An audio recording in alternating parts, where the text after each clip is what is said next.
Chelsea were crowned world champions after defeating Palmeiras in the final of the Club World Cup with Kai Havertz scoring a crucial extra-time penalty. Chelsea are world champions. A club that has won it all.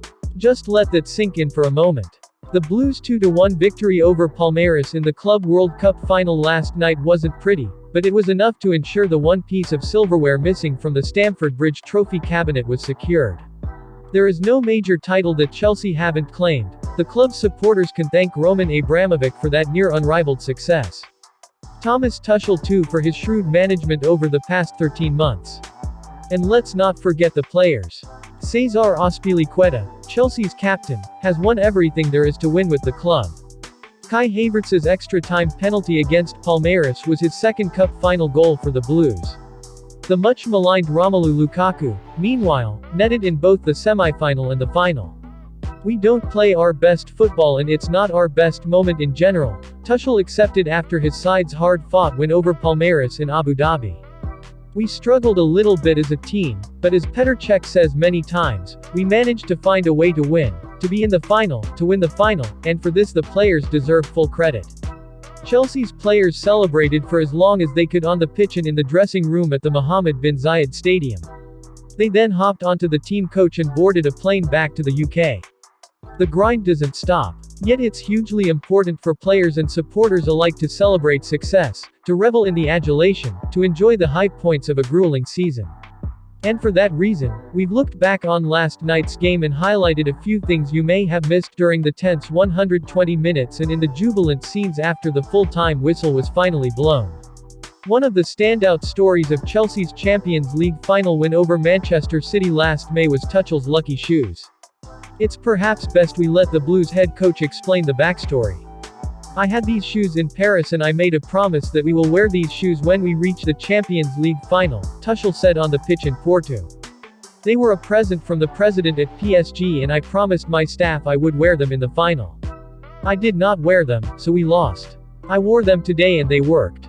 A small part of Chelsea's post-match celebrations after the Champions League final focused on the shoes. After returning to the dressing room at the Estadio Dragao, Tuchel raised one above his head and the players danced around him. Marcos Alonso then went on to drink champagne from it. Each to their own. Tuchel brought the shoes back from Porto with him and has them at his home. But would they be given a second outing after the German coach made it out of COVID isolation in time to be on the touchline for the Club World Cup final? Clearly, Tuchel isn't superstitious as the answer to that question was no. The Chelsea boss was instead sporting sharp pair of black and white trainers as his side clinched victory. What else is there left to say about Antonio Rudiger? The German has blossomed into one of Europe's finest defenders since the arrival of Tuchel and was Chelsea's standout performer against Palmeiras. Yet Rudiger brings so much more to the team than sheer defensive skill. Tuchel has called the centre-back his aggressive leader, and Rudiger's eccentric personality is influential within the Chelsea squad. That was evident throughout yesterday evening, both during the match and after it. For instance, when Havertz stepped up to take Chelsea's crucial penalty in extra time, Rudiger was on his knees and appeared in prayer. He then sprinted off to celebrate with his teammates in the corner after the ball hit the back of the net. Rudiger then, somehow, managed to pull a plastic chair used by photographers over the advertising board before punching the corner flag as he returned to the pitch. In the dressing room after the trophy was lifted, meanwhile, Rudiger was front and center in the celebrations. He is a unique character, a maverick, but somebody Chelsea have to keep beyond the end of his contract, which expires in the summer. He delivers at a high level and we have huge respect for him, Tuchel said after the game. The fans love him and we show our appreciation to put him on the field. He is a leader of the group since we arrived. He is in talks, of course. The situation is not new and it doesn't affect his performance. That is the most important thing for me. The other things are taken care of by the club and Tony's agents." What Conte told Hudson-Odoi. Whisper it quietly, but N'Golo Conte wasn't at his absolute best during yesterday's final. The Frenchman still completed 120 minutes, though, and his energy was vital in helping Chelsea get over the line in extra time. Kante's post-match celebrations weren't quite as exuberant as some of his teammates, but he certainly made sure to enjoy the fact he had added the Club World Cup to the World Cup he won with France in 2018. And that was something he pointed out to teammate Callum Hudson-Odoi in the mixed zone after the game as, before speaking to the press, the midfielder told the Chelsea Academy graduate, "Now you can say you're a world champion too, Callum." Lukaku receives Drogba approval. The past few weeks have been difficult for Lukaku. His controversial interview with Sky Italia that was released in December hurt his relationship with Chelsea's supporters, and he has struggled for form since the turn of the year. However, Lukaku stepped up for the Blues at the Club World Cup. Sure, his performances in the semi-final and final were not flawless, but he did score the opening goal in both games. It's in the big matches that big players have to deliver, and no matter what fans think of the Belgian, they can't argue Lukaku step up when it mattered at the Club World Cup. And after the final, Lukaku caught up with his childhood idol, and Chelsea legend, Didier Drogba.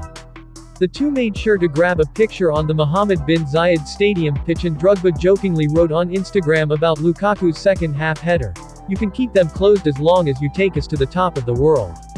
Silva's long wait is over. Much was made in the build-up to the final of the importance the Club World Cup has to players and supporters from South America.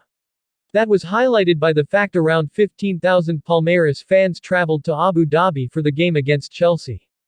It very much felt like an away fixture for the Blues given the atmosphere created by the fans of the Brazilian club. Fortunately, Tuchel's side rose to the challenge, although they weren't aided by the penalty conceded by Thiago Silva in the second half. However, the Brazilian centre-back, who was named the player of the tournament, recovered well to get his hands on a trophy he'd long coveted. "I feel immense happiness," Thiago Silva told FIFA's website. "I've waited 37 years for this moment. I've made a lot of sacrifices for this. It's so difficult to become a world champion. I'm really happy. We're all really happy. It was a really difficult game.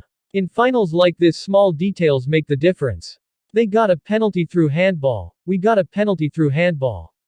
But I think overall we deserved the result. We deserve to leave the pitch as world champions." Mendy wins the lot. We're sure Edouard Mendy has had worse weeks. Last Sunday, he played a crucial role in helping Senegal win the African Cup of Nations, and last night started the Club World Cup final. There was no clean sheet for the Chelsea goalkeeper, but he was on the winning side once more, something which has become a habit for the 29-year-old. And with the Blues' victory over Palmeiras, Mendy is currently a world champion, African champion, and European champion.